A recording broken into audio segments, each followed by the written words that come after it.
In the department of, but it is better not to mention the department. There is nothing more irritable than departments, regiments, courts of justice, and, in a word, every branch of public service. Each individual attached to them nowadays thinks all society insulted in his person. Quite recently, a complaint was received from a justice of the peace, in which he plainly demonstrated that all the imperial institutions were going to the dogs, and that the Tsar's sacred name was being taken in vain. And in proof, he appended to the complaint a romance in which the justice of the peace is made to appear about once every 10 lines, and sometimes in a drunken condition. Therefore, in order to avoid all unpleasantness, it will be better to describe the department in question only as a certain department. So, in a certain department, there was a certain official, not a very high one, it must be allowed, short of stature, somewhat pockmarked, red-haired, and short-sighted, with a bald forehead, wrinkled cheeks, and a complexion of the kind known as sanguine. The St. Petersburg climate was responsible for this. As for his official status, he was what is called a perpetual titular counselor, over which, as is well known, some writers make merry and crack their jokes, obeying the praiseworthy custom of attacking those who cannot bite back. His family name was Bashmakshkin. This name is evidently derived from bashmak, shoe, but when, at what time, and in what manner is not known. His father and grandfather and all the Bashmakshkins always wore boots, which only had new heels 2 or 3 times a year. His name was Akaki Akakievich. It may strike the reader as rather singular and far-fetched, but he may rest assured that it was by no means far-fetched, and that the circumstances were such that it would have been impossible to give him any other. This is how it came about. Akaki Akakievich was born, if my memory fails me not, in the evening of the 23rd of March. His mother, the wife of a government official and a very fine woman, made all due arrangements for having the child baptized. She was lying on the bed opposite the door. On her right stood the godfather, Ivan Ivanovich Eroshkin, a most estimable man who served as presiding officer of the Senate, and the godmother, Anna Semenovna Bielobrushkova, the wife of an officer of the quarter, and a woman of rare virtues. They offered the mother her choice of 3 names, Mokia, Sosia, or that the child should be called after the martyr Hostazat. "No," said the good woman, "all those names are poor." In order to please her, they opened the calendar to another place. 3 more names appeared, Trifili, Dula, and Varakasi. "This is a judgment," said the old woman. "What names? I truly never heard the like.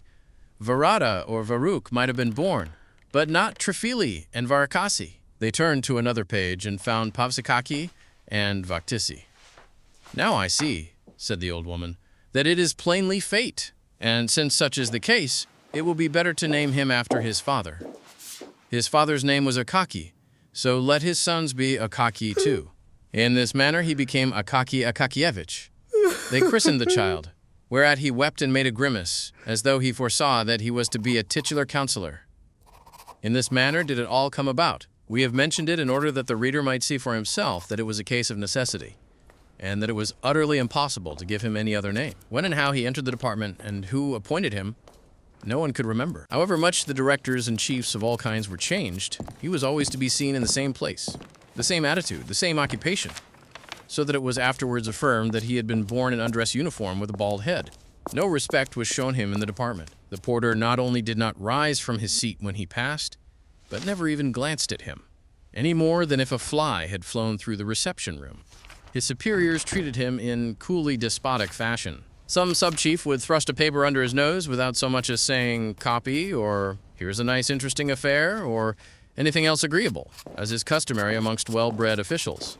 And he took it, looking only at the paper and not observing who handed it to him, or whether he had the right to do so, simply took it and set about copying it. The young officials laughed at and made fun of him, so far as their official wit permitted, told in his presence various stories concocted about him and about his landlady, an old woman of 70, declared that she beat him, asked when the wedding was to be, and strewed bits of paper over his head, calling them snow. But Akaki Akakievich answered not a word, any more than if there had been no one there besides himself. It even had no effect upon his work. Amid all these annoyances, he never made a single mistake in a letter. But if the joking became wholly unbearable, as when they jogged his hand and prevented his attending to his work, he would exclaim, "Leave me alone! Why do you insult me?" And there was something strange in the words and the voice in which they were uttered. There was in it something which moved to pity. So much that one young man, a newcomer who, taking pattern by the others, had permitted himself to make sport of Akaki, suddenly stopped short as though all about him had undergone a transformation and presented itself in a different aspect. Some unseen force repelled him from the comrades whose acquaintance he had made, on the supposition that they were well-bred and polite men. Long afterwards, in his gayest moments, there recurred to his mind the little official with the bald forehead, with his heart-rending words, "Leave me alone! Why do you insult me?" In these moving words, other words resounded, "I am thy brother." And the young man covered his face with his hand, and many a time afterwards, in the course of his life, shuddered at seeing how much inhumanity there is in man, how much savage coarseness is concealed beneath delicate, refined worldliness, and even, O God, in that man whom the world acknowledges as honorable and noble. It would be difficult to find another man who lived so entirely for his duties. It is not enough to say that Akaki labored with zeal. No, he labored with love. In his copying, he found a varied and agreeable employment. Enjoyment was written on his face. Some letters were even favorites with him. And when he encountered these, he smiled, winked, and worked with his lips, till it seemed as though each letter might be read in his face as his pen traced it. If his pay had been in proportion to his zeal, he would, perhaps, to his great surprise, have been made even a counselor of state. But he worked, as his companions, the wits, put it, like a horse in a mill. Moreover, it is impossible to say that no attention was paid to him. One director, being a kindly man, and desirous of rewarding him for his long service, ordered him to be given something more important than mere copying. So he was ordered to make a report of an already concluded affair to another department, the duty consisting simply in changing the heading and altering a few words from the first to the third person. This caused him so much toil that he broke into a perspiration, rubbed his forehead, and finally said, "No, give me rather something to copy." After that, they let him copy on forever. Outside this copying, it appeared that nothing existed for him. He gave no thought to his clothes. His undress uniform was not green, but a sort of rusty meal color. The collar was low, so that his neck, in spite of the fact that it was not long, seemed inordinately so as it emerged from it, like the necks of those plaster cats which wag their heads and are carried about upon the heads of scores of image sellers.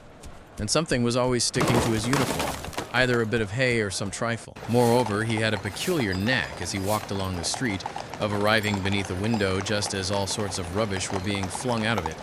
Hence he always bore about on his hat scraps of melon rinds and other such articles. Never once in his life did he give heed to what was going on every day in the street. While it is well known that his young brother officials train the range of their glances till they can see when anyone's trouser straps come undone upon the opposite sidewalk, which always brings a malicious smile to their faces. But Akaki Akakievich saw in all things, even strokes of the earth, and only when a horse thrust his mouth over his shoulder and sent a whole gust of wine down his neck from his nostrils, did he observe that he was not in the middle of a page, but in the middle of the street.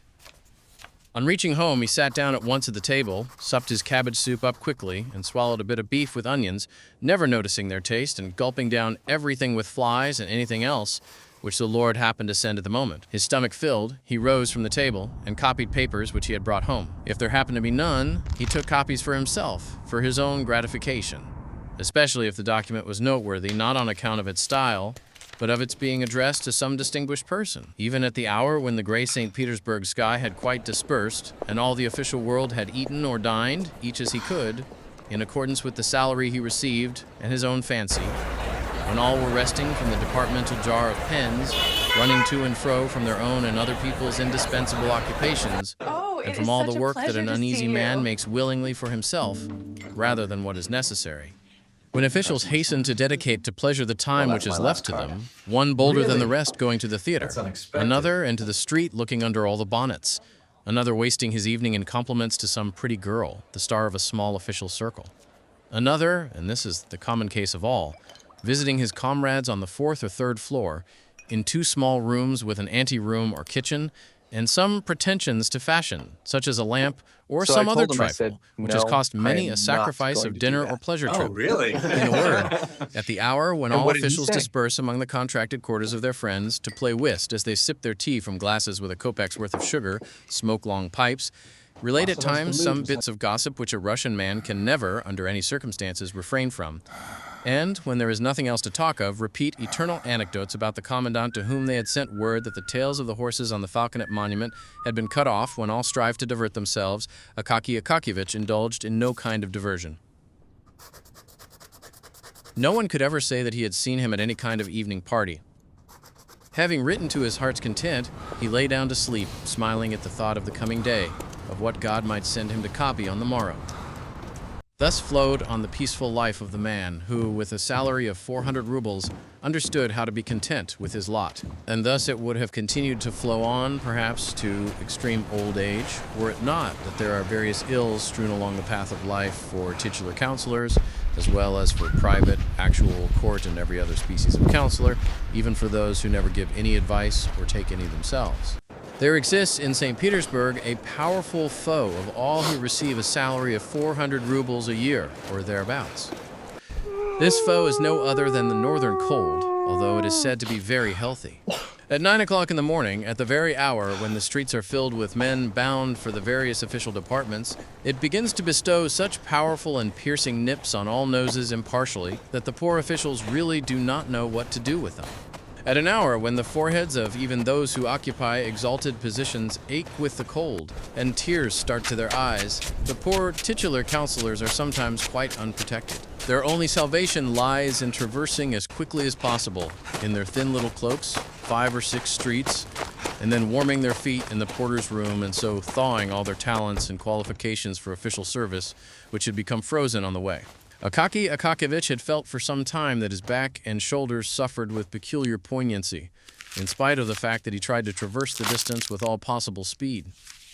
He began finally to wonder whether the fault did not lie in his cloak. He examined it thoroughly at home and discovered that in 2 places, namely on the back and shoulders, it had become thin as gauze. The cloth was worn to such a degree that he could see through it, and the lining had fallen into pieces. You must know that Akaky Akakievich's cloak served as an object of ridicule to the officials. They even refused it the noble name of cloak and called it a cape. In fact, it was of singular make, its collar diminishing year by year, but serving to patch its other parts. The patching did not exhibit great skill on the part of the tailor, and was, in fact, baggy and ugly. Seeing how the matter stood, Akaky Akakievich decided that it would be necessary to take the cloak to Petrovich, the tailor, who lived somewhere on the 4th floor up a dark staircase, and who, in spite of his having but one eye and pockmarks all over his face, busied himself with considerable success in repairing the trousers and coats of officials and others. That is to say, when he was sober and not nursing some other scheme in his head. It is not necessary to say much about this tailor, but as it is the custom to have the character of each personage in a novel clearly defined, there is no help for it. So here is Petrovich the tailor.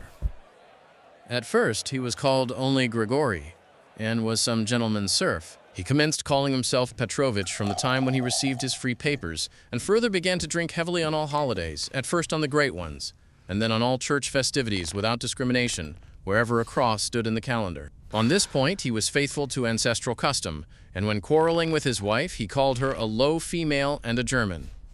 As we have mentioned his wife, it will be necessary to say a word or two about her. Unfortunately, little is known of her beyond the fact that Petrovich has a wife, who wears a cap and a dress, but cannot lay claim to beauty. At least, no one but the soldiers of the guard even looked under her cap when they met her. Ascending the staircase which led to Petrovich's room, which staircase was all soaked with dishwater, and reeked with the smell of spirits which affects the eyes, and is an inevitable adjunct to all dark stairways in St. Petersburg houses. Ascending the stairs, Akaky Akakievich pondered how much Petrovich would ask, and mentally resolved not to give more than 2 rubles. The door was open, for the mistress, in cooking some fish, had raised such a smoke in the kitchen that not even the beetles were visible. Akaky Akakievich passed through the kitchen unperceived, even by the housewife, and at length reached a room where he beheld Petrovich seated on a large, unpainted table, with his legs tucked under him like a Turkish pasha. His feet were bare, after the fashion of tailors who sit at work, and the first thing which caught the eye was his thumb, with a deformed nail thick and strong as a turtle's shell. About Petrovich's neck hung a skein of silk and thread, and upon his knees lay some old garment. He had been trying unsuccessfully for 3 minutes to thread his needle, and was enraged at the darkness and even at the thread, growling in a low voice. It won't go through, the barbarian. You pricked me, you rascal. Akaky Akakievich was vexed at arriving at the precise moment when Petrovich was angry. He liked to order something of Petrovich when the latter was a little downhearted, or, as his wife expressed it, when he had settled himself with Brandy, the one-eyed devil.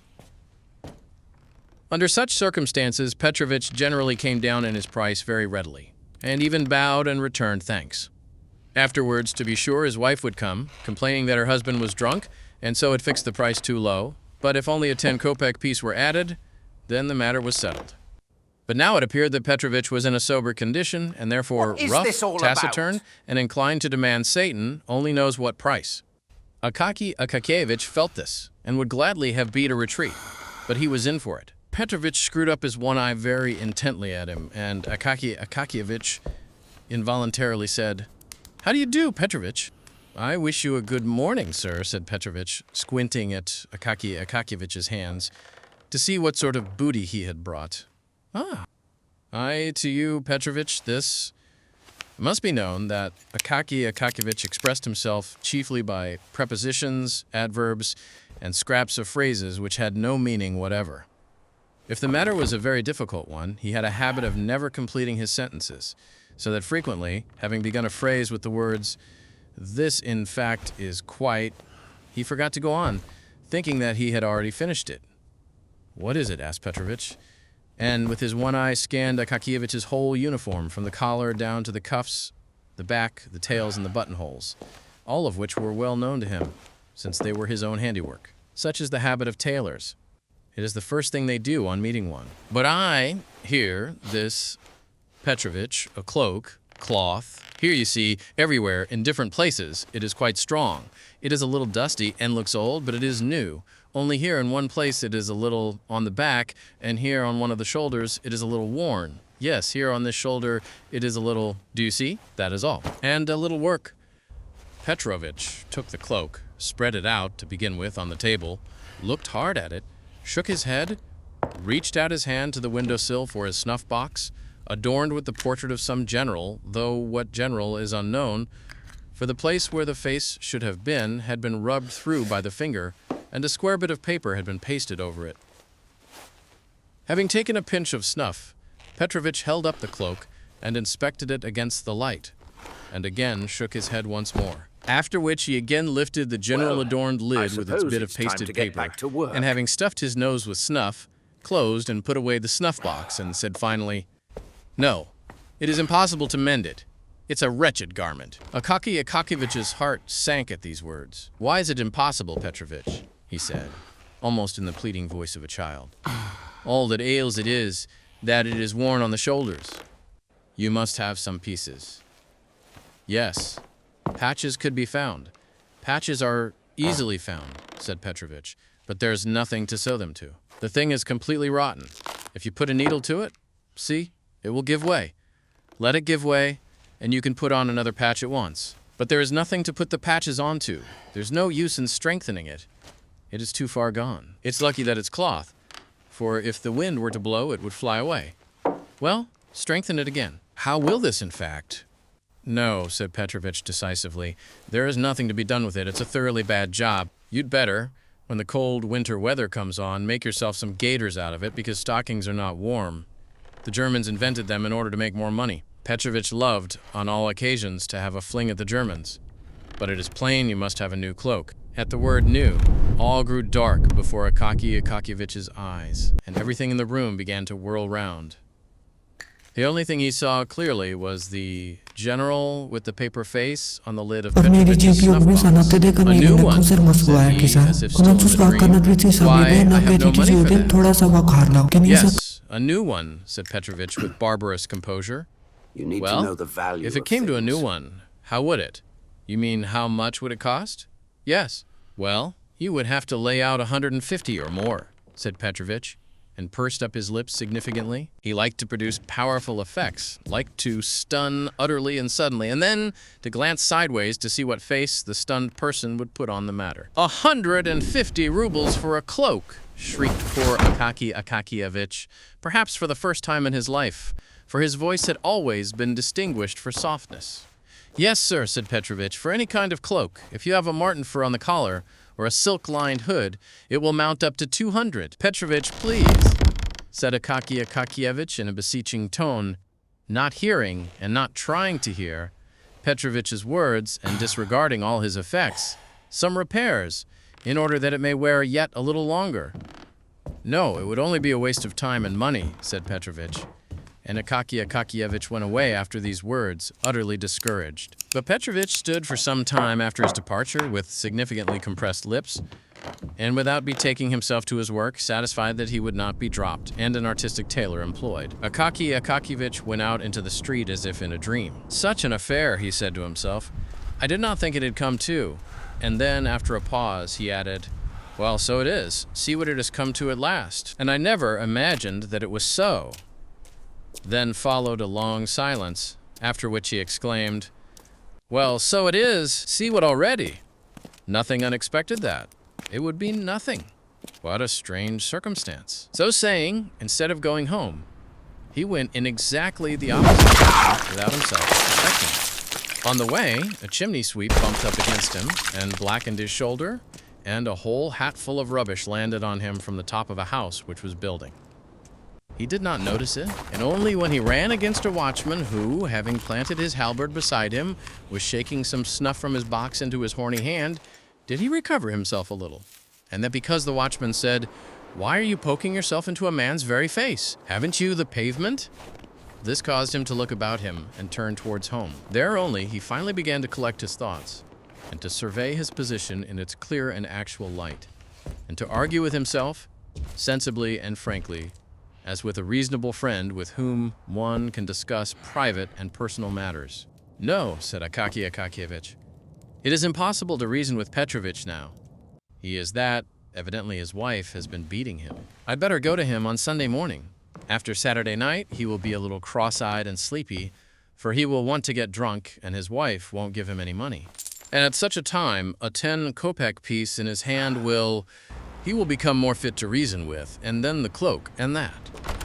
Thus argued Akaky Akakievich with himself, regained his courage, and waited until the first Sunday, when seeing from afar that Petrovich's wife had left the house, he went straight to him. Petrovich's eye was, indeed, very much askew after Saturday.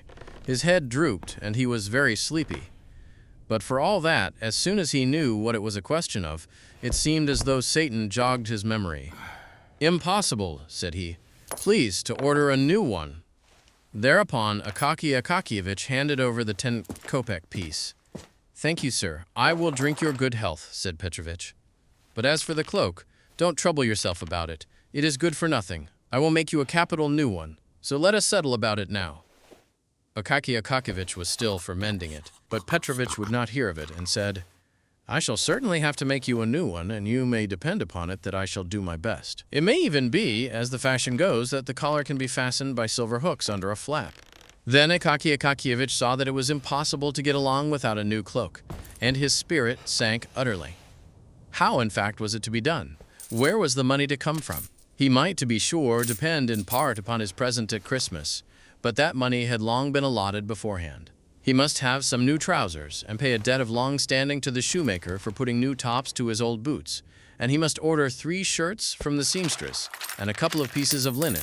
In short, all his money must be spent, and even if the director should be so kind as to order him to receive 45 rubles instead of 40, or even 50, it would be a mere nothing, a mere drop in the ocean towards the funds necessary for a cloak. I cannot believe you're although he asking knew for that Petrovich was often wrong, headed enough to blurt out some outrageous price, so that even his own wife could not refrain from exclaiming, Have you lost your senses, you fool? At one time he would not work at any price, and now it was quite likely that he had named a higher sum than the cloak would cost. But although he knew that Petrovich would undertake to make a cloak for 80 rubles, still, where was he to get the 80 rubles from? He might possibly manage half, yes, half might be procured, but where was the other half to come from? But the reader must first be told where the first half came from. Akaky Akakievich had a habit of putting, for every ruble he spent, a groschen into a small box, fastened with a lock and key and with a slit in the top for the reception of money. At the end of every half year, he counted over the heap of coppers and changed it for silver. This he had done for a long time, and in the course of years, the sum had mounted up to over 40 rubles. Thus he had one half on hand. But where was he to find the other half? Where was he to get another 40 rubles from? Akaky Akakievich thought, and decided that it would be necessary to curtail his ordinary expenses for the space of 1 year at least, to dispense with tea in the evening, to burn no candles, and, if there was anything which he must do, to go into his landlady's room and work by her light. When he went into the street, he must walk as lightly as he could, and as cautiously upon the stones, almost upon tiptoe, in order not to wear his heels down in too short a time. He must give the laundress as little to wash as possible, and in order not to wear out his clothes, he must take them off as soon as he got home, and wear only his cotton dressing gown, which had been long and carefully saved. To tell the truth, it was a little hard for him at first to accustom himself to these deprivations, but he got used to them at length, after a fashion, and all went smoothly. He even got used to being hungry in the evening, but he made up for it by treating himself, so to say, in spirit, by bearing ever in mind the idea of his future cloak. From that time forth, his existence seemed to become, in some way, fuller, as if he were married, or as if some other man lived in him, as if, in fact, he were not alone, and some pleasant friend had consented to travel along life's path with him, the friend being no other than the cloak, with thick wadding and a strong lining incapable of wearing out. He became more lively, and even his character grew firmer, like that of a man who has made up his mind and set himself a goal. From his face and gait, doubt and indecision, all hesitating and wavering traits disappeared of themselves. Fire gleamed in his eyes, and occasionally the boldest and most daring ideas flitted through his mind. Why not, for instance, have marten fur on the collar? The thought of this almost made him absent-minded. Once, in copying a letter, he nearly made a mistake, so that he exclaimed almost aloud, "Ugh!" and crossed himself. Once, in the course of every month, he had a conference with Petrovich on the subject of the cloak, where it would be better to buy the cloth, and the color, and the price. He always returned home satisfied, though troubled, reflecting that the time would come at last when it could all be bought, and then the cloak made. The affair progressed more briskly than he had expected. Far beyond all his hopes, the director awarded neither 40 nor 45 rubles for Akaky Akakievich's share, but 60. Whether he suspected that Akaky Akakievich needed a cloak, or whether it was merely chance, at all events, 20 extra rubles were by this means provided. This circumstance hastened matters. 2 or 3 months more of hunger, and Akaky Akakievich had accumulated about 80 rubles. His heart, generally so quiet, began to throb. On the first possible day, he went shopping in company with Petrovich. They bought some very good cloth, and at a reasonable rate too, for they had been considering the matter for 6 months, and rarely let a month pass without their visiting the shops to inquire prices. Petrovich himself said that no better cloth could be had. For lining, they selected a cotton stuff, but so firm and thick that Petrovich declared it to be better than silk, and even prettier and more glossy. They did not buy the marten fur because it was, in fact, dear, but in its stead they picked out the very best of catskin which could be found in the shop, and which might, indeed, be taken for marten at a distance. Petrovich worked at the cloak 2 whole weeks, for there was a great deal of quilting, otherwise it would have been finished sooner. He charged 12 rubles for the job. It could not possibly have been done for less. It was all sewed with silk, in small double seams, and Petrovich went over each seam afterwards with his own teeth, stamping in various patterns. It is difficult to say precisely on what day, but probably the most glorious one in Akaky Akakievich's life, when Petrovich at length brought home the cloak. He brought it in the morning, before the hour when it was necessary to start for the department. Never did a cloak arrive so exactly in the nick of time, for the severe cold had set in, and it seemed to threaten to increase. Petrovich brought the cloak himself, as befits a good tailor. On his countenance was a significant expression, such as Akaky Akakievich had never beheld there. He seemed fully sensible that he had done no small deed, and crossed a gulf separating tailors who only put in linings and execute repairs from those who make new things. He took the cloak out of the pocket handkerchief in which he had brought it. The handkerchief was fresh from the laundress, and he put it in his pocket for use. Taking out the cloak, he gazed proudly at it, held it up with both hands, and flung it skillfully over the shoulders of Akaky Akakievich. Then he pulled it and fitted it down behind with his hand, and he draped it around Akaky Akakievich without buttoning it. Akaky Akakievich, like an experienced man, wished to try the sleeves. Petrovich helped him on with them, and it turned out that the sleeves were satisfactory also. In short, the cloak appeared to be perfect and most seasonable. Petrovich did not neglect to observe that it was only because he lived in a narrow street and had no signboard, and had known Akaky Akakievich so long that he had made it so cheaply, but that if he had been in business on the Nevsky Prospect, he would have charged 75 rubles for the making alone. Akaky Akakievich did not care to argue this point with Petrovich. He paid him, thanked him, and set out at once in his new cloak for the department. Petrovich followed him, and, pausing in the street, gazed long at the cloak in the distance, after which he went to one side expressly to run through a crooked alley, and emerge again into the street beyond to gaze once more upon the cloak from another point, namely, directly in front. Meantime, Akaky Akakievich went on in holiday mood. He was conscious every second of the time that he had a new cloak on his shoulders, and several times he laughed with internal satisfaction. In fact, there were two advantages. One was its warmth, the other its beauty. He saw nothing of the road, but suddenly found himself at the department. He took off his cloak in the anteroom, looked it over carefully, and confided it to the especial care of the attendant. It is impossible to say precisely how it was that everyone in the department knew at once that Akaky Akakievich had a new cloak, and that the cape no longer existed. All rushed at the same moment into the anteroom to inspect it. They congratulated him and said pleasant things to him, so that he began at first to smile and then to grow ashamed.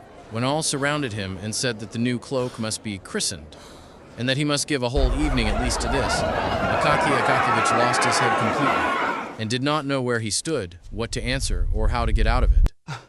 He stood blushing all over for several minutes, and was on the point of assuring them with great simplicity that it was not a new cloak, that it was so-and-so, that it was in fact the old cape. At length, one of the officials, a sub-chief probably, in order to show that he was not at all proud, and on good terms with his inferiors, said, "So be it, only I will give the party instead of Akaky Akakievich. I invite you all to tea with me tonight. It happens quite apropos, as it is my name day." The officials naturally at once offered the sub-chief their congratulations, and accepted the invitations with pleasure. Akaky Akakievich would have declined, but all declared that it was discourteous, that it was simply a sin and a shame, and that he could not possibly refuse. Besides, the notion became pleasant to him when he recollected that he should thereby have a chance of wearing his new cloak in the evening also. That whole day was truly a most triumphant festival day for Akaky Akakievich. He returned home in the most happy frame of mind, took off his cloak, and hung it carefully on the wall, admiring afresh the cloth and the lining. Then he brought out his old, worn-out cloak for comparison.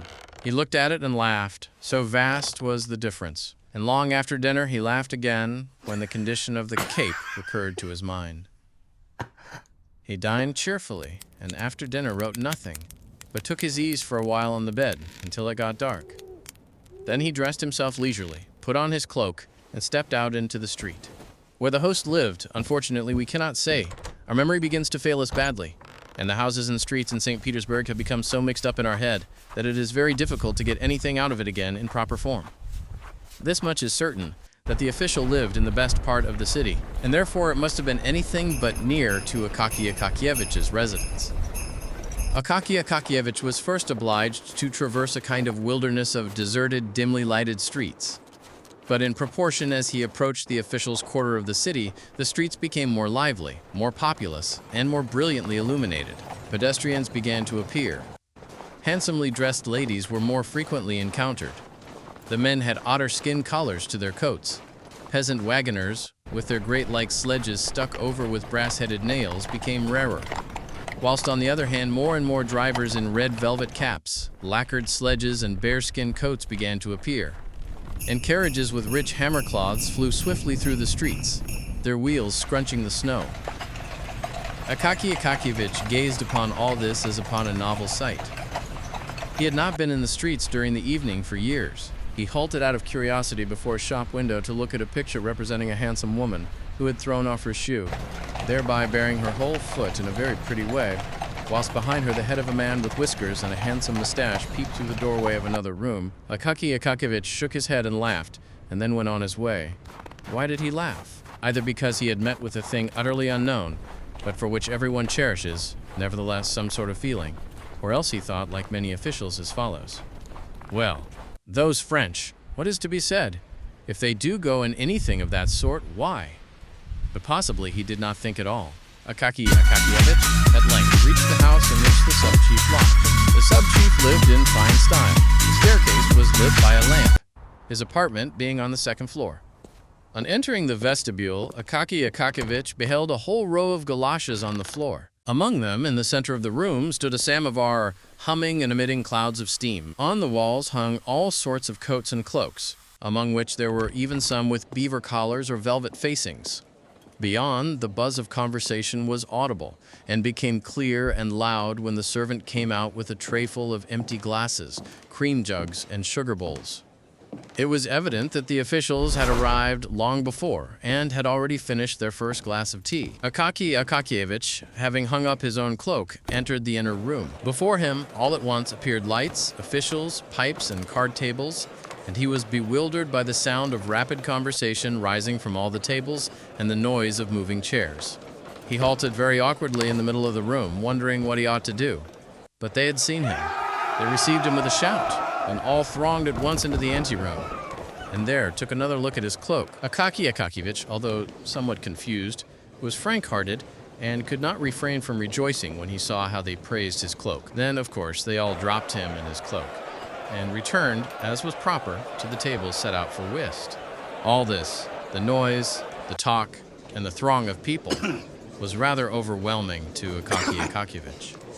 He simply did not know where he stood, or where to put his hands, his feet, and his whole body. Finally, he sat down by the players, looked at the cards, gazed at the face of one and another, and after a while began to gape and to feel that it was wearisome, the more so as the hour was already long past when he usually went to bed. He wanted to take leave of the host, but they would not let him go, saying that he must not fail to drink a glass of champagne in honor of his new garment.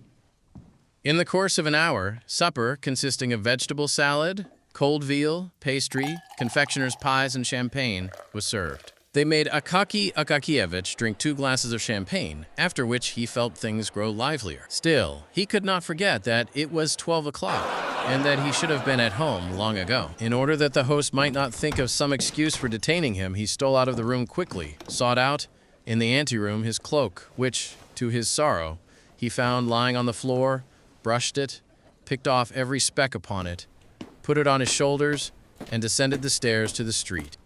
In the street all was still bright.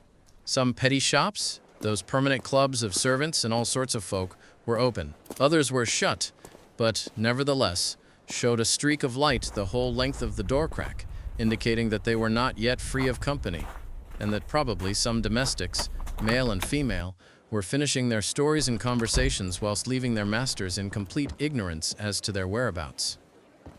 Akaky Akakievich went on in a happy frame of mind. He even started to run, without knowing why, after some lady who flew past like a flash of lightning. But he stopped short and went on very quietly as before, wondering why he had quickened his pace. Soon there spread before him those deserted streets, which are not cheerful in the daytime, to say nothing of the evening. Now they were even more dim and lonely. The lanterns began to grow rarer. Oil, evidently, had been less liberally supplied. Then came wooden houses and fences, not a soul anywhere. Only the snow sparkled in the streets and mournfully veiled the low-roofed cabins with their closed shutters. He approached the spot where the street crossed a vast square, with houses barely visible on its farther side, a square which seemed a fearful desert. Afar, a tiny spark glimmered from some watchman's box, which seemed to stand on the edge of the world. Akaky Akakievich's cheerfulness diminished at this point in a marked degree. He entered the square, not without an involuntary sensation of fear, as though his heart warned him of some evil. He glanced back, and on both sides, it was like a sea about him. No, it is better not to look, he thought, and went on, closing his eyes. When he opened them, to see whether he was near the end of the square, he suddenly beheld, standing just before his very nose, some bearded individuals of precisely what sort he could not make out. All grew dark before his eyes, and his heart throbbed. "But of course, the cloak is mine," said one of them in a loud voice, seizing hold of his collar. Akaky Akakievich was about to shout, "Watch!" when the second man thrust a fist, about the size of a man's head, into his mouth, muttering, "Now scream." Akaky Akakiyevich felt them strip off his cloak and give him a push with a knee. He fell headlong upon the snow and felt no more. In a few minutes, he recovered consciousness and rose to his feet, but no one was there. He felt that it was cold in the square and that his cloak was gone. He began to shout, but his voice did not appear to reach to the outskirts of the square. In despair, but without ceasing to shout, he started at a run across the square, straight towards the watchbox, beside which stood the watchman, leaning on his halberd and apparently curious to know what kind of a customer was running towards him and shouting. Akaky Akakiyevich ran up to him and began in a sobbing voice to shout that he was asleep and attended to nothing and did not see when a man was robbed. The watchman replied that he had seen two men stop him in the middle of the square, You are not welcome here. but supposed that they were friends of his, and that instead of scolding vainly, he had better go to the police on the morrow, so that they might make a search for whoever had stolen the cloak. Akaky Akakiyevich ran home in complete disorder. His hair, which grew very thinly upon his temples and the back of his head, wholly disordered. His body, arms, and legs covered with snow. The old woman, who was mistress of his lodgings, on hearing a terrible knocking, sprang hastily from her bed, and, with only one shoe on, ran to open the door, pressing the sleeve of her chemise to her bosom out of modesty. But when she had opened it, she fell back on beholding Akaky Akakiyevich in such a state. When he told her about the affair, she clasped her hands and said that he must go straight to the district chief of police, for his subordinate would turn up his nose, promise well, and drop the matter there. The very best thing to do, therefore, would be to go to the district chief, whom she knew, because Finnish Anna, her former cook, was now nurse at his house. She often saw him passing the house, and he was at church every Sunday, praying, but at the same time gazing cheerfully at everybody, so that he must be a good man, judging from all appearances. Having listened to this opinion, Akaky Akakiyevich betook himself sadly to his room. And how he spent the night there, anyone who can put himself in another's place may readily imagine. Early in the morning, he presented himself at the district chief's, but was told that this official was asleep. He went again at 10 and was again informed that he was asleep at 11, and they said, the superintendent is not at home. At dinner time, and the clerks in the anteroom would not admit him on any terms, and insisted upon knowing his business. So that at last, for once in his life, Akaky Akakiyevich felt an inclination to show some spirit. I have come a long way for and this. said curtly that he must see the chief in person, that they ought not to presume to refuse him entrance, that he came from the Department of Justice, and that when he complained of them, they would see. The clerks dared make no reply to this, and one of them went to call the chief, who listened to the strange story of the theft of the coat. Instead of directing his attention to the principal points of the matter, he began to question Akaky Akakiyevich. Why was he going home so late? Was he in the habit of doing so? Or had he been to some disorderly house? So that Akaky Akakiyevich got thoroughly confused and left him without knowing whether the affair of his cloak was in proper train or not. All that day, for the first time in his life, he never went near the department. The next day he made his appearance, very pale, and in his old cape, which had become even more shabby.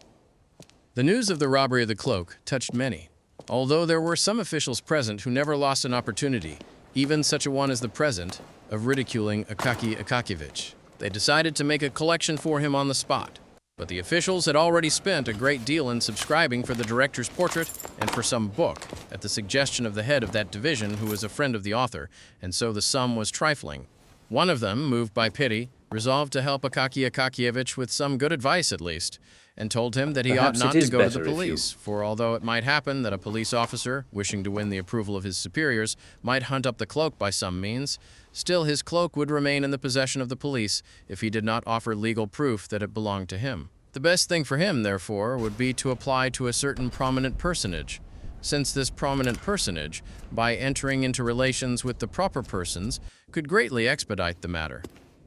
As there was nothing else to be done, Akaky Akakiyevich decided to go to the prominent personage. What was the exact official position of the prominent personage remains unknown to this day. The reader must know that the prominent personage had but recently become a prominent personage, having up to that time been only an insignificant person.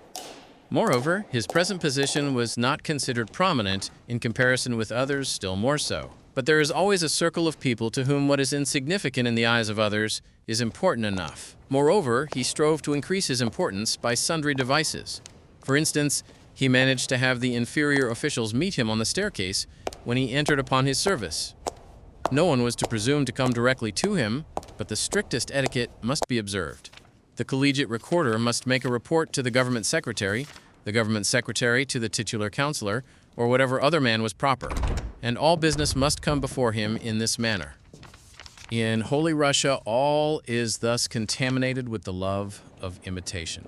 Every man imitates and copies his superior. They even say that a certain titular counselor, when promoted to the head of some small separate room, immediately partitioned off a private room for himself, called it the audience chamber, and posted at the door a lackey with red collar and braid, who grasped the handle of the door and opened to all comers, though the audience chamber could hardly hold an ordinary writing table. The manners and customs of the prominent personage were grand and imposing, but rather exaggerated. The main foundation of his system was strictness. Strictness, strictness, and always strictness, he generally said. And at the last word he looked significantly into the face of the person to whom he spoke. But there was no necessity for this, for the half-score of subordinates who formed the entire force of the office were properly afraid. On catching sight of him afar off, they left their work and waited, drawn up in line, until he had passed through the room. His ordinary converse with his inferiors smacked of sternness and consisted chiefly of three phrases: "How dare you?"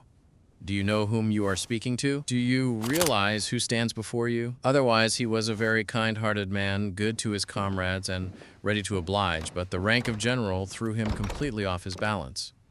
On receiving any one of that rank, he became confused, lost his way, as it were, and never knew what to do. If he chanced to be amongst his equals, he was still a very nice kind of man, a very good fellow in many respects, and not stupid. But the very moment that he found himself in the society of people but one rank lower than himself, he became silent. And his situation aroused sympathy, the more so as he felt himself that he might have been making an incomparably better use of his time. In his eyes, there was sometimes visible a desire to join some interesting conversation or group, but he was kept back by the thought, would it not be a very great condescension on his part? Would it not be familiar? And would he not thereby lose his importance? And in consequence of such reflections, he always remained in the same dumb state, uttering from time to time a few monosyllabic sounds, and thereby earning the name of the most wearisome of men. To this prominent personage, Akaky Akakievich presented himself, and this at the most unfavorable time for himself, though opportune for the prominent personage. The prominent personage was in his cabinet conversing gaily with an old acquaintance and companion of his childhood, whom he had not seen for several years and who had just arrived when it was announced to him that a person named Bashmachkin had come. He asked abruptly, "Who is he?" "Some official," he was informed. "Ah, he can wait. This is no time for him to call," said the important man. It must be remarked here that the important man lied outrageously. He had said all he had to say to his friend long before, and the conversation had been interspersed for some time with very long pauses, during which they merely slapped each other on the leg and said, "You think so, Ivan Abramovich?" "Just so, Stepan Varlamich." Nevertheless, he ordered that the official should be kept waiting, in order to show his friend, a man who had not been in the service for a long time but had lived at home in the country, how long officials had to wait in his ante-room. At length, having talked himself completely out, and more than that, having had his fill of pauses, and smoked a cigar in a very comfortable armchair with reclining back, he suddenly seemed to recollect, and said to the secretary, who stood by the door with papers of reports, "So it seems that there is a chinovnik waiting to see me.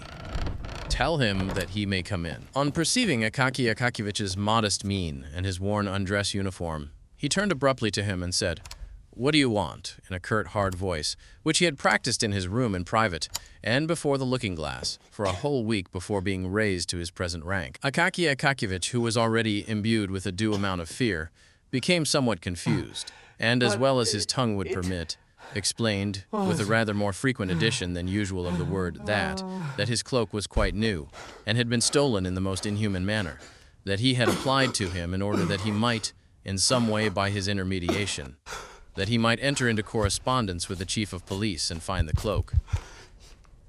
For some inexplicable reason, this conduct seemed familiar to the prominent personage. "What, my dear sir," he said abruptly, Are you not acquainted with etiquette? Where have you come from? Don't you know how such matters are managed? You should first have entered a complaint about this at the court below. It begins, It as would have I'm gone sure to you the head know, of the with the department, requisition then to form, the chief of which the then needs division, to be, then it would it have been has to handed be over to the after that, secretary, it's, and the secretary would have given it to me. But Your Excellency, said Akaky Akakevich, trying to collect his small handful of wits and conscious at the same time that he was perspiring terribly, I, Your Excellency, presume to trouble you because secretaries are an untrustworthy race. What, said the important personage. Where did you get such courage? Where did you get such ideas? What impudence towards their chiefs and superiors has spread among the young generation? The prominent personage apparently had not observed that Akaky Akakievich was already in the neighborhood of 50. If he could be called a young man, it must have been in comparison with someone who was 70. Do you know to whom you speak? Do you realize who stands before you? Do you realize it? Now hear Do you me. realize it? You I will ask find you. out Then who is in he charge stamped here. his foot and raised his voice to such a pitch that it would have frightened even a different man from Akaky Akakievich. Akaky Akakievich's senses failed him. He staggered, trembled in every limb, and if the porters had not run to support him, would have fallen to the floor.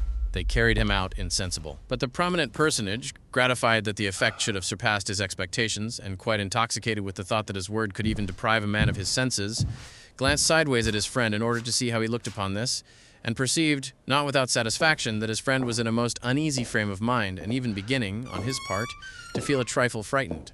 Akakakevich could not remember how he descended the stairs and got into the street. He felt neither his hands nor feet. Never in his life had he been so rated by any high official, let alone a strange one. He went staggering on through the snowstorm which was blowing in the streets with his mouth wide open. The wind, in St. Petersburg fashion, darted upon him from all quarters and down every cross street. In a twinkling, it had blown a quinsy into his throat, and he reached home unable to utter a word. His throat was swollen, and he lay down on his bed. So powerful is sometimes a good scolding. The next day, a violent fever showed itself. Thanks to the generous assistance of the St. Petersburg climate, the malady progressed more rapidly than could have been expected, and when the doctor arrived, he found, on feeling the sick man's pulse, that there was nothing to be done except to prescribe a fomentation, so that the patient might not be left entirely without the beneficent aid of medicine. But at the same time, he predicted his end in 36 hours. After this, he turned to the landlady and said, "And as for you, This is the only don't waste way. your time on him. Order his pine coffin now, for an oak one will be too expensive for him." Did Akaky Akakievich hear these fatal words? And if he heard them, did they produce any overwhelming effect upon him? Did he lament the bitterness of his life? We know not, for he continued in a delirious condition. Visions incessantly appeared to him, each stranger than the other. Now he saw Petrovich and ordered him to make a cloak with some traps for robbers, who seemed to him to be always under the bed, and cried every moment to the landlady to pull one of them from under his coverlet. Your behavior is unacceptable. Then he and inquired you will why be his old punished mantle hung severely before for him this offense. when he had a new cloak. Next, he fancied that he was standing before the prominent person, listening to a thorough sitting down and saying, "Forgive me, Your Excellency." But at last he began to curse, uttering the most horrible words, so that his aged landlady crossed herself, never in her life having heard anything of the kind from him, the more so as those words followed directly after the words, "Your Excellency." Later on, he talked utter nonsense, of which nothing could be made, all that was evident being that his incoherent words and thoughts hovered ever about one thing, his cloak. At length, poor Akaky Akakievich breathed his last. They sealed up neither his room nor his effects, because, in the first place, there were no heirs, and in the second, there was very little to inherit beyond a bundle of goose quills, a quire of white official paper, 3 pairs of socks, 2 or 3 buttons which had burst off his trousers, and the mantle already known to the reader. To whom all this fell, God knows. I confess that the person who told me this tale took no interest in the matter. They carried Akaky Akakevich out and buried him, and St. Petersburg was left without Akaky Akakevich as though he had never lived there. A being disappeared who was protected by none, dear to none, interesting to none, and who never even attracted to himself the attention of those students of human nature, who omit no opportunity of thrusting a pin through a common fly and examining it under the microscope. A being who bore meekly the gibes of the department, and went to his grave without having done one unusual deed, but to whom, nevertheless, at the close of his life, appeared a bright visitant in the form of a cloak, which momentarily cheered his poor life, and upon whom thereafter an intolerable misfortune descended, just as it descends upon the mighty of this world. Several days after his death, the porter was sent from the department to his lodgings, with an order for him to present himself there immediately, the chief commanding it. But the porter had to return unsuccessful, with the answer that he could not come. And to the question, why, replied, well, because he is dead. He was buried 4 days ago. In this manner did they hear of Akaky Akakiyevich's death at the department, and the next day a new official sat in his place, with a handwriting by no means so upright, but more inclined and slanting. But who could have imagined that this was not really the end of Akaky Akakiyevich? I don't know, That maybe he was run. destined to raise a We commotion cannot after just death, leave. as if in compensation for his utterly insignificant life. But so it happened, and our poor story unexpectedly gains a fantastic ending. A rumor suddenly spread through St. Petersburg that a dead man had taken to appearing on the Kalinkin Bridge and its vicinity at night in the form of an official seeking a stolen cloak, and that, under the pretext of its being the stolen cloak, he dragged, without regard to rank or calling, everyone's cloak from his shoulders, be it catskin, beaver, fox, bear, sable, in a word, every sort of fur and skin which men adopted for their covering. One of the department officials saw the dead man with his own eyes and immediately recognized in him Akaky Akakiyevich. This, however, inspired him with such terror that he ran off with all his might, and therefore did not scan the dead man closely, but only saw how the latter threatened him from afar with his finger. Constant complaints poured in from all quarters that the backs and shoulders, not only of titular but even of court councilors, were exposed to the danger of a cold on account of the frequent dragging off of their cloaks. Arrangements were made by the police to catch the corpse, alive or dead, at any cost, and punish him as an example to others in the most severe manner. In this, they nearly Stop that now, succeeded. you're not going anywhere. For a watchman on guard in Kirushkin Alley caught the corpse by the collar on the very scene of his evil deeds when attempting to pull off the frieze coat of a retired musician.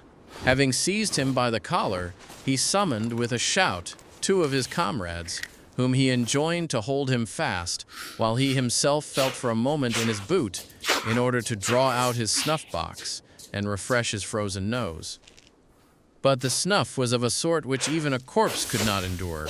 The watchman, having closed his right nostril with his finger, had no sooner succeeded in holding half a handful up to the left than the corpse sneezed so violently that he completely filled the eyes of all 3. While they raised their hands to wipe them, the dead man vanished completely, so that they positively did not know whether they had actually had him in their grip at all.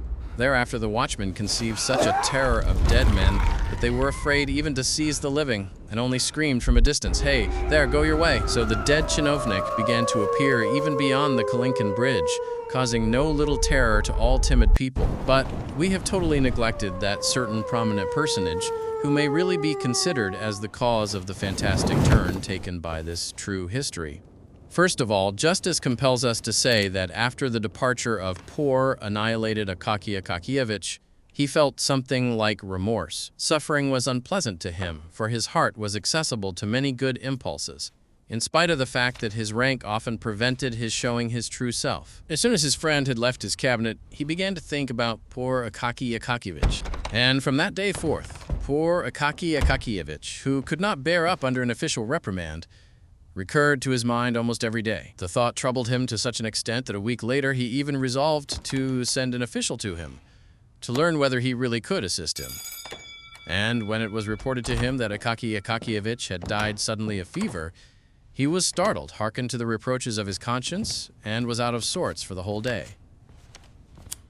Wishing to divert his mind in some way, and drive away the disagreeable impression, he set out that evening for one of his friends' houses, where he found quite a large party assembled. What was better, nearly everyone was of the same rank as himself, so that he need not feel in the least constrained.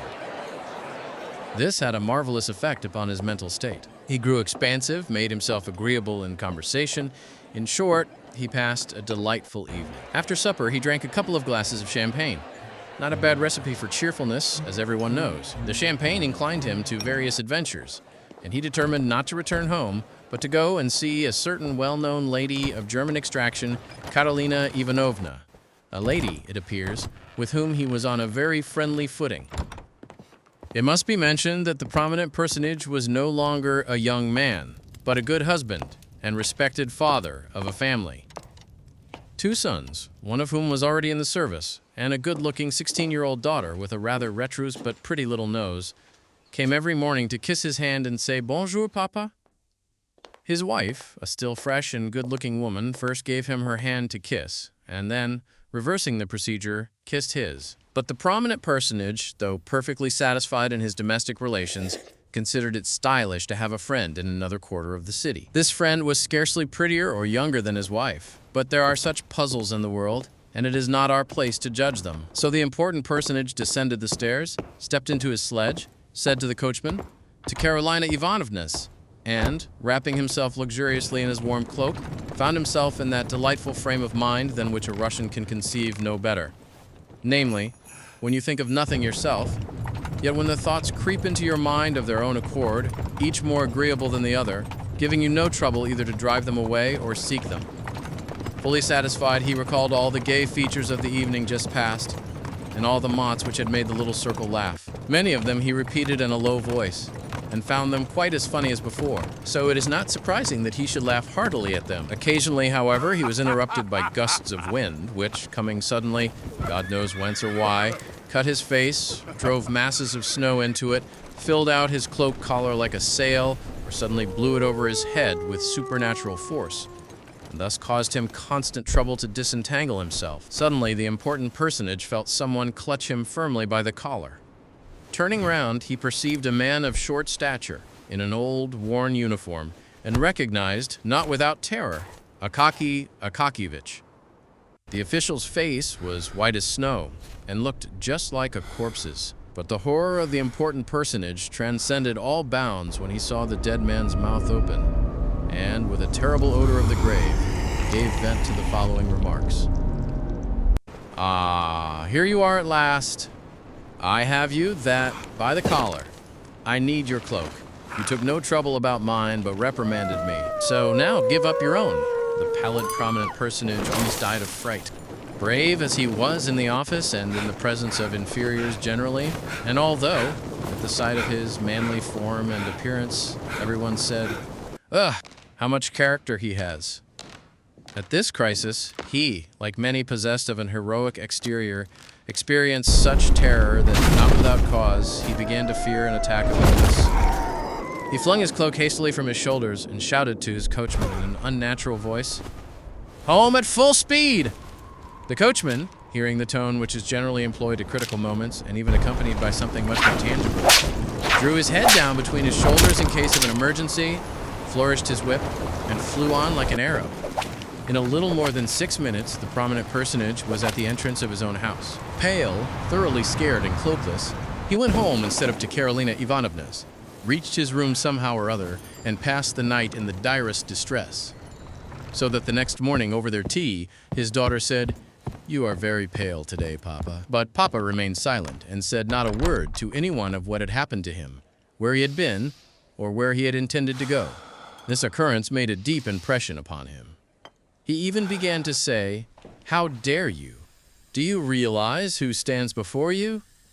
Less frequently to the under-officials, and if he did utter the words, it was only after having first learned the bearings of the matter. But the most noteworthy point was that from that day forward the apparition of the dead chinovnik ceased to be seen.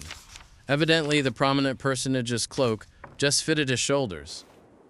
At all events, no more instances of his dragging cloaks from people's shoulders were heard of. But many active and apprehensive persons could by no means reassure themselves, and asserted that the dead chinovnik still showed himself in distant parts of the city. In fact, one watchman in Kolumna saw with his own eyes the apparition come from behind a house. But being rather weak of body, he dared not arrest him, but followed him in the dark, until, at length, the apparition looked round, paused, and inquired, "What do you want?" at the same time showing a fist such as is never seen on living men. The watchman said, "It's of no consequence," and turned back instantly.